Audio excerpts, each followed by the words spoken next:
Eh bien, il n'est pas inévitable qu'un gouvernement conservateur doive décevoir ceux qui l'ont élu. Et bien sûr, vous avez vu la catastrophe des conservateurs dans ce pays, qui, je pense, cesseront bientôt d'être un parti politique national, car ils seront éliminés dans les urnes à travers tout le pays.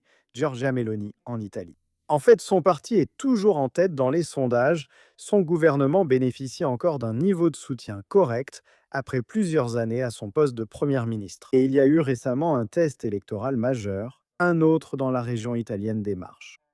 Un test électoral clé pour Giorgia Meloni, pour son parti, pour son alliance, et pour le président régional sortant, un membre du parti de Meloni, l'un de ses proches collaborateurs. Remportant finalement une victoire confortable dans cette bataille électorale clé dans les Marches, avec plus de 50% des voix, vous voyez Mélanie réagir, disant que les électeurs ont récompensé quelqu'un ayant travaillé sans relâche pour sa région et ses citoyens pendant des années, et qu'elle est sûre qu'il continuera son engagement avec la même passion et détermination.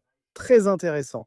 Les frères d'Italie. Le parti de Mélanie est ressorti de ce scrutin en restant le parti le plus populaire, et vous pouvez le voir là. Le bloc conservateur dont fait partie Mélanie gouverne maintenant 14 des 20 régions d'Italie, et le parti de Meloni maintient ses résultats dans les sondages nationaux, comme ils l'ont fait ces dernières années depuis leur arrivée au gouvernement.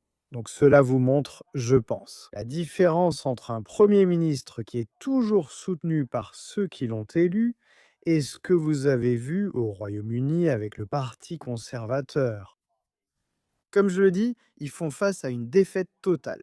N'hésitez pas à me faire part de vos réflexions à ce sujet dans les commentaires ci-dessous.